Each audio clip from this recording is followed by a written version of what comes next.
This video is sponsored by Summerfall Studios. Hello, my name is Alex and I'm a music producer as well as composer for video games. And today I want to talk about what I think are the best pieces of music in games that came out this year. And other than just telling you which pieces of music are cool, I also want to show you why I think they are amazing. Let's start with Honkai Star Rail. We made a choice, go fight against your fate. They will come with the flame. They will wake up the despondent crowd. Storming worlds apart. This is a track called Wildfire. Now the question is, does this track belong in the list of best pieces of video game music that came out this year? I think context really applies here. This boss theme, which plays during a very important boss fight, loops over and over without lyrics, with these like beautiful emotional guitars and this ambience and this chord progression that goes on for a while. So far, that's nothing new, right? Well, the cool thing is that it's slightly adaptive in the sense that when you reach a certain phase of the boss fight and things get really serious and desperate, both for the boss and for you, there's a cool cutscene that happens and the music will sync to that cutscene perfectly and you actually hear this vocal kicking in. We made a choice, go fight against your fate. They will come with the Now, what's the cool thing about this? Well, this is literally the music speaking to you, the player, in the moment where you need it the most. This is something that has also happened in other games in the past, like in the FF7 remake. During a certain portion of the fight against Sephiroth, you hear the FF7 battle theme to kind of reinvigorate you.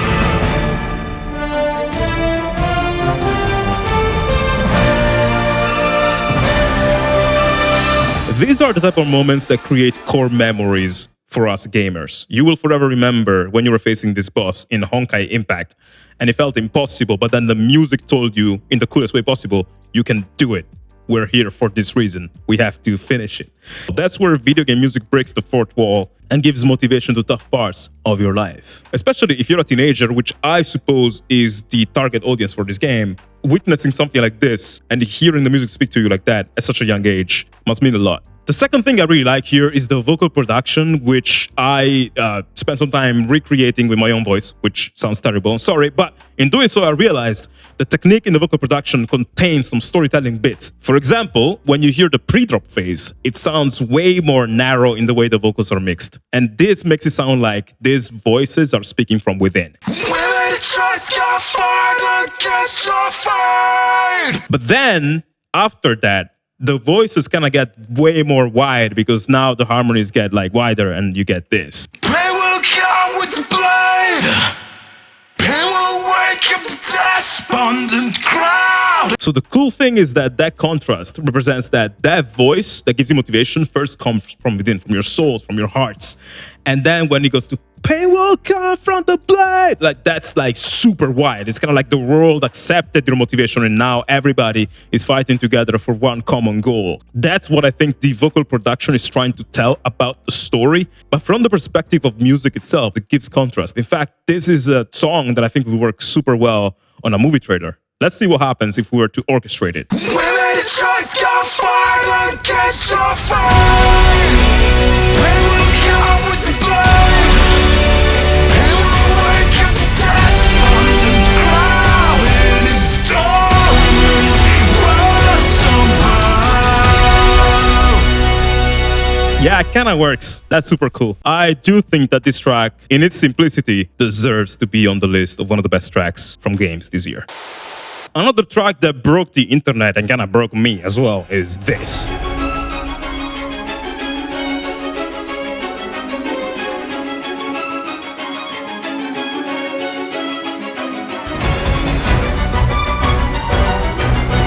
I think pretty much everybody agrees this is the best boss theme in Final Fantasy 16, playing in probably one of the coolest moments in the series as a whole. That specific passage made some heads turn, like, damn, who did that? Who was that? Well, of course, Masayoshi Soken, the main composer of Final Fantasy 16, was part of it, but also Ryo Furukawa, who arranged this track. So It was a collaboration between two people, and that violin passage was kind of fire, though, right? Let's analyze it by itself. I rewrote it, and it sounds like this.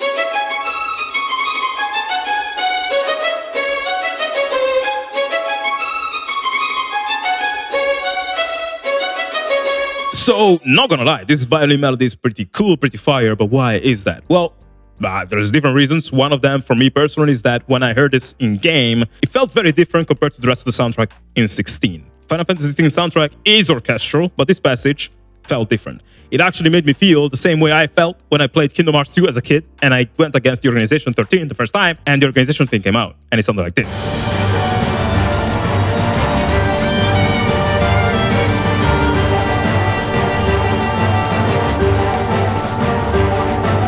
Yoko Shimomura, my goddess. Amazing, incredible composer. Why does this track remind me so much of Yoko Shimomura? Well, that violin part that we just analyzed,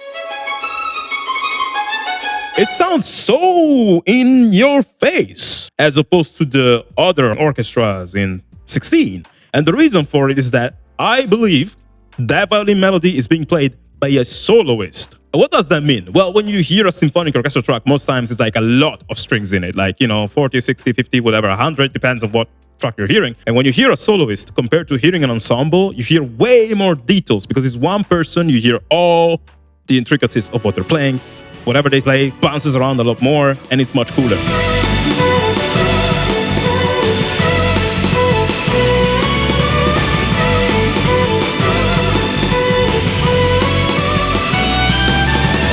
It's kind of like having a singer sing on top of a rock song. It's one person carrying the track. So it's easier to get attached to that, and that's probably why we got attached to this solo violin line. Not only it's in our faces, but it's also freaking cool. And I love the harmony in the background too. There's this going on. And then it goes here.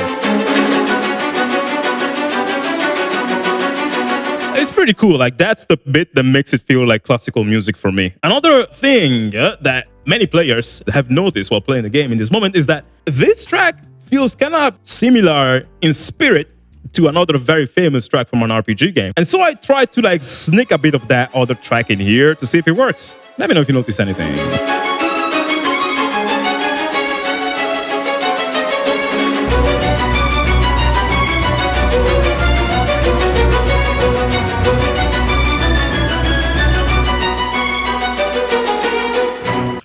God, it's Papyrus from Undertale. Well, to be frank, before anybody calls any shots, they are very different tracks. The melodies are quite different, but the vibe and the bumpiness they have, quite similar. Nobody can say, but it sounds like maybe they got inspired from Bone Trouser from Undertale, and then they decided to take it to town and infuse a lot of classical music in it, change the melody, change everything. And by the way, this is just a small moment in a super huge piece of music. So Ascension from Final Fantasy 16, does it deserve to be on the list of one of the best tracks coming out this year?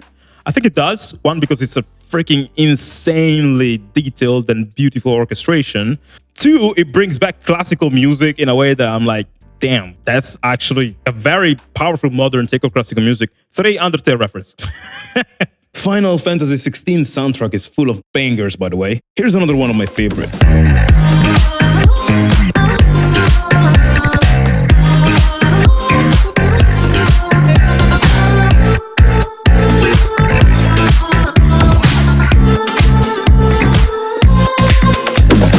Another track that got my attention is this theme from Tekken 8.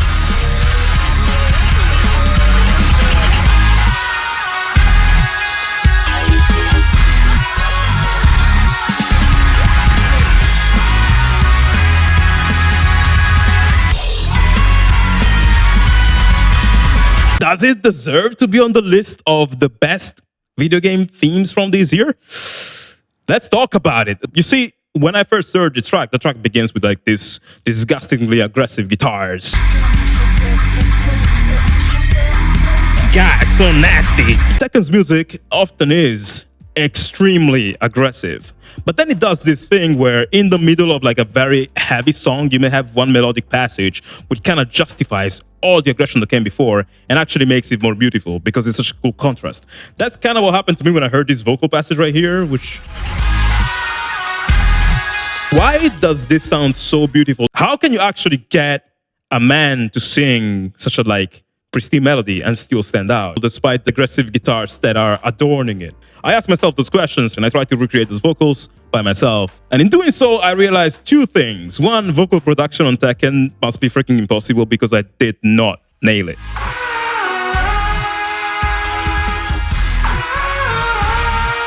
The other thing I noticed as I was trying to recreate that vocal layer is that it was growing on me more and more as I was working on it. And it became apparent to me how cool that harmony and melody are. I thought that it would sound good even if I placed them on piano. So this is what I did.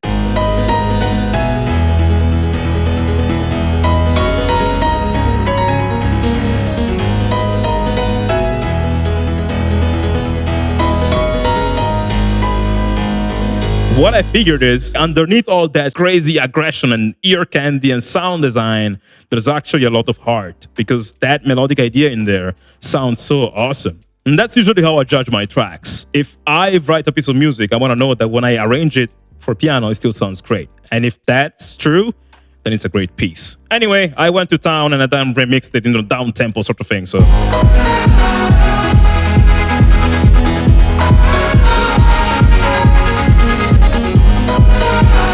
There, I ruined it. Jokes aside, in my opinion, this track is so cool, deserves to be on the list of one of the best themes from games this year. Let's move to track number 4, which actually this one took the internet by storm.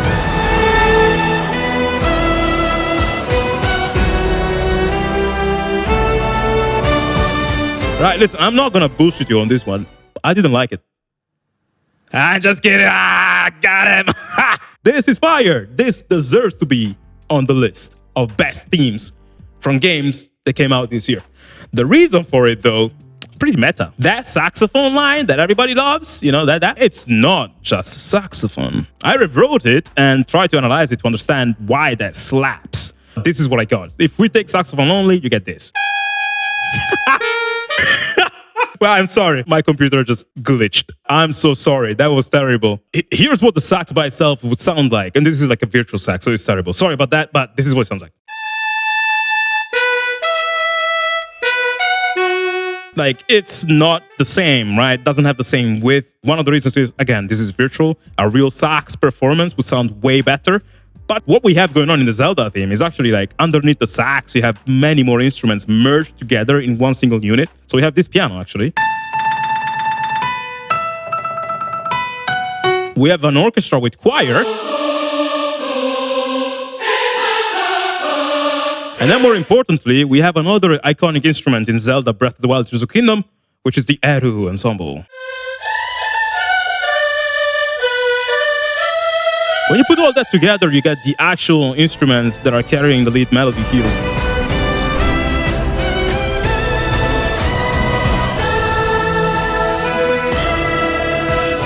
To be fair, this technique of layering instruments together is not anything new. Like, everybody does that. But the mix they made is very peculiar. I can't remember hearing a saxophone and Eru together with a choir and string orchestra. It sounds like a weird experiment Link just did with his Ultra Hand after getting it. And for some reason, it sounds amazing. Speaking of Tears of the Kingdom, let's take a moment to appreciate that main theme.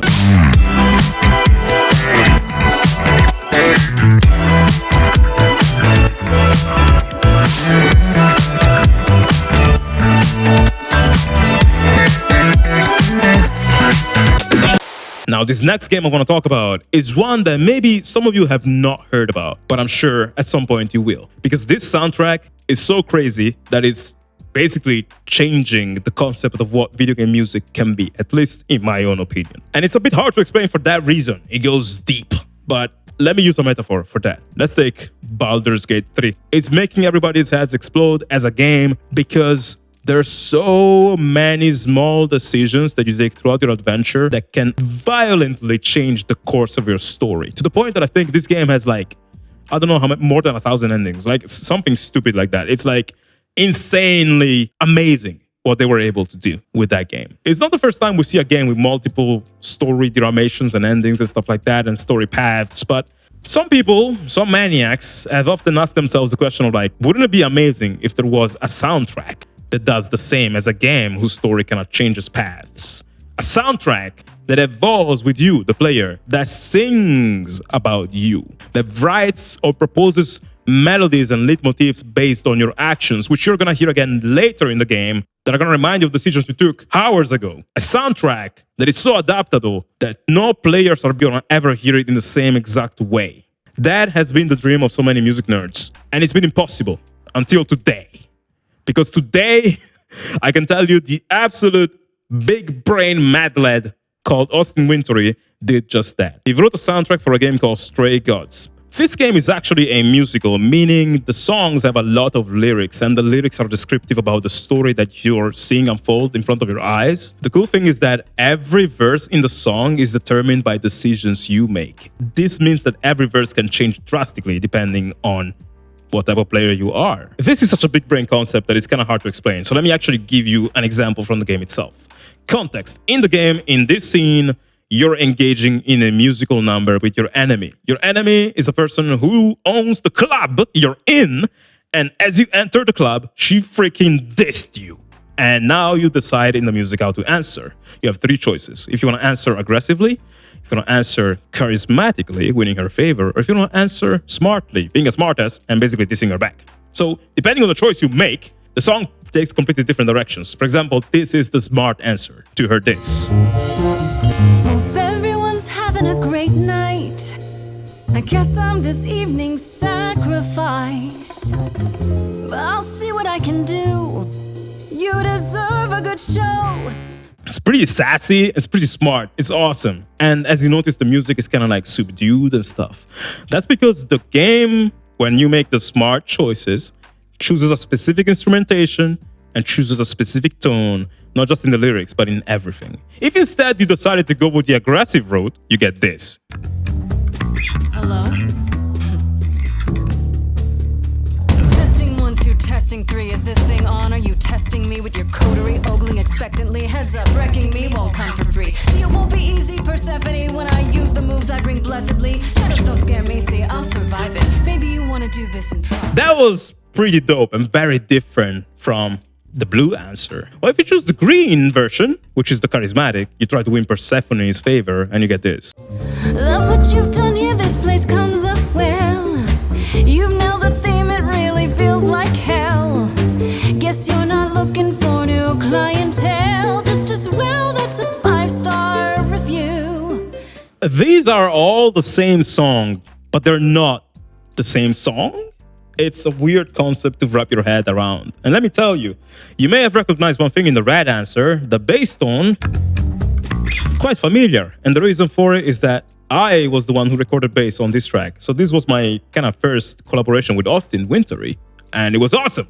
And when he sent me the track, the entire thing to record my bass over, you know, this piece of music might be 3-4 minutes long, but all the paths that the song goes to amounted to more than half an hour. That's how complex each piece of music is, because, you know, you have all these different sections and they kind of glue together depending on what path you went through. And most players just get to hear one during their playthrough. If you want to play over the game again, they hear another one and another one and another one. It's like, I think, pretty impossible to be able to listen to every single version of the tracks. Because again, I'm not talking about a soundtrack that changes once, right? This is a 3-minute theme over which on every verse you make a decision. And each decision you take changes the path, but the decisions you take before preclude certain paths. So if you start the song by being aggressive, there's some paths you will never hear. It's kind of like choosing that starter Pokemon, like Charizard, Bulbasaur, or Squirtle.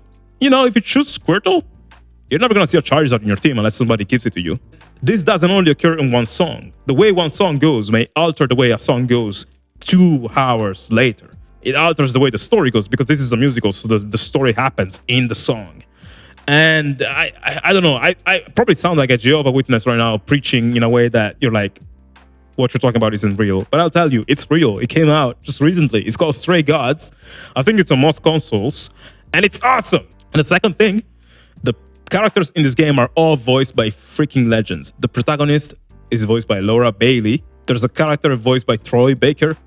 And these are like people who played roles in games and shows that people love and revere. You know, if you played The Last of Us, you should know who Laura Bailey and Troy Baker are. And they're not only the voice actors for the characters, they're also the singers for the characters. And they all sound so great. And the soundtrack is written by Austin Wintory, a group called Tripod, and also a singer-songwriter called Montaigne. And I do think for the way it was implemented in the game, it does deserve to be on the list of one of the best soundtracks from this year. Honestly, probably one of the best soundtracks of all time for the impact it's going to have on the industry going forward. There's only one thing I would have loved to see in the game. You know, you have 3 options to reply. The red, which is aggressive, green, charismatic, blue, smart, but I would have loved to see purple for getting funky. Little girl, you shouldn't have come here. And I sure ain't in the mood to make new friends. I'm gonna leave links to Stray Gods in the description of this video because it's a really special game I recommend to play. It might have escaped you, but you have never played anything like that for sure. So maybe give it a try. This is the part 1 video because I'm barely scratching the surface with the pieces of music that deserve to be on the list of the best music in games from this year. For example, Octopath Traveler 2 is like packed. It's like full. Oh my god. Jamie's theme from Street Fighter 6 is another. There's like, yo. And also there's like a very cool like Mongolian rock theme in Jedi Survivor, which I didn't see coming, and it's the coolest thing ever. There's plenty more that I would love to talk about, but I don't have time right now. So maybe I'll leave that for part 2. And I'll see you on the next one. Bye.